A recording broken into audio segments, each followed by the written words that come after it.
The book of the prophet Ezekiel. In the first video, we were introduced to Ezekiel the priest, and he's sitting among the exiles in Babylon. And he's confronted by the awesome glory of God's temple presence, but it's appearing to him in Babylon.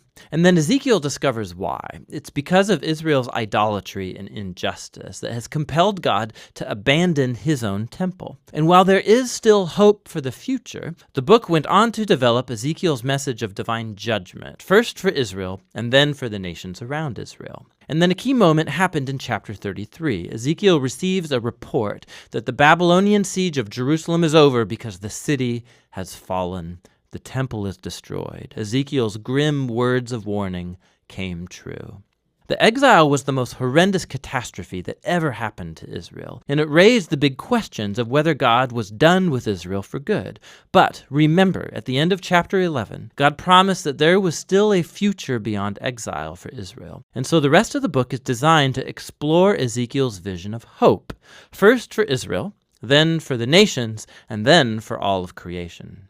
The hope for Israel begins with God promising to raise up a new David, a future messianic king, who's going to be the kind of leader that Israel needed but never got. And this new Israel, who's going to come under the messianic king's rule, is going to be a transformed people. God's going to deal with the heart of their problem of rebellion by giving them new hearts. It's just like Moses promised at the end of the book of Deuteronomy. God says he's going to remove their hard hearts and send his spirit into his people to give them new, soft hearts that can love and obey their God. And this idea gets developed in the next strange vision. Ezekiel sees a huge valley filled up with dry human bones and skeletons, and God tells him that it's an image, a metaphor for Israel's spiritual state. So their rebellion against God, it resulted in exile and the literal death of many people, but it was also a metaphorical death of their covenant relationship.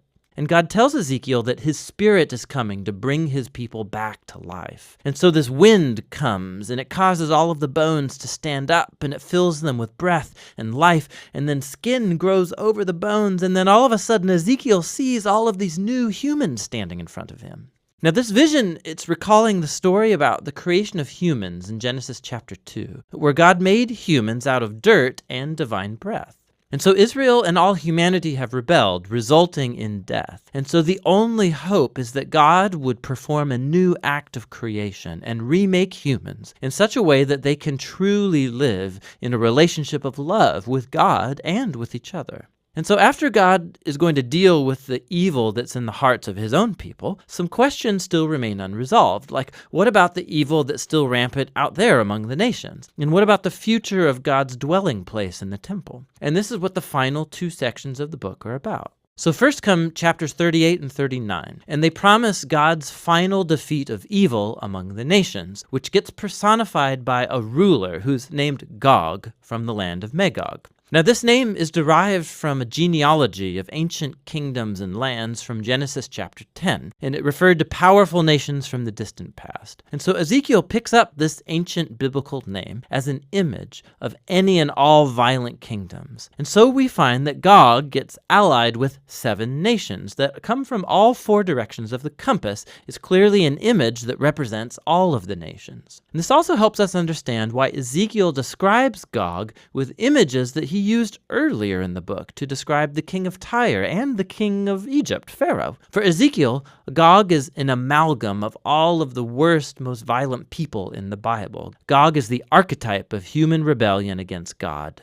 The basic story in these chapters is that Gog resists God's plan to restore his people. And so just like Pharaoh in the Exodus story, Gog comes to destroy the people. But God unleashes his justice on Gog, and it's in a flurry of scenes that don't actually make very good literal sense if you read them in sequence. Because first, Gog and his armies are consumed by an earthquake, but then they're consumed by fire 2 different times, and then after that, God comes and strikes Gog and his army down in the fields where they lay unburied for months. It's clear that these scenes are full of symbol and imagery. Ezekiel has pulled out his entire poetic tool set here to describe how God is determined to finally defeat human evil that has ruined his world. And it's so that he can pave the way for a new creation. And so once evil is finally dealt with among the nations, the last section of the book describes how God's presence is going to one day return to his people and his temple to bring cosmic restoration.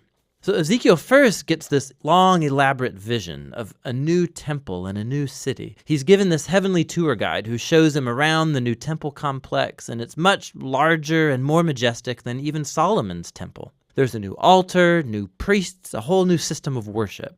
And then after this elaborate tour, God's glorious throne chariot that he saw back in his first vision comes back, and it enters the new temple. Now, the meaning of these temple visions has been the source of debate for a long, long time. So some Christian and Jewish readers believe that this vision will be fulfilled literally one day, and that these chapters offer the actual blueprints of the new temple that will be built when the Messiah returns and brings God's kingdom. But many other Jewish and Christian readers think that this vision, like all of Ezekiel's other visions, is full of symbols, and they depict the reality of God's presence returning to his people in the Messianic kingdom, but not necessarily in the form of an actual building.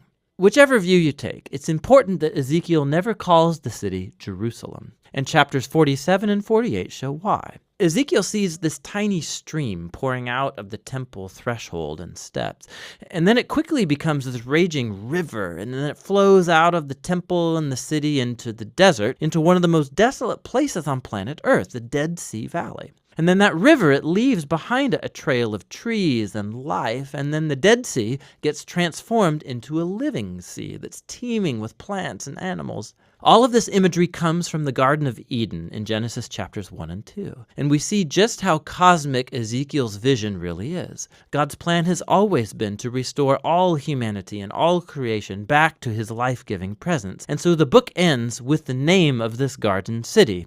The Lord is there. And so Ezekiel's visions come to a close, full of hope for a new future, new humans living in a new world that's animated by God's life-giving spirit. It's a world permeated with God's love and justice. And that's what the book of Ezekiel is all about.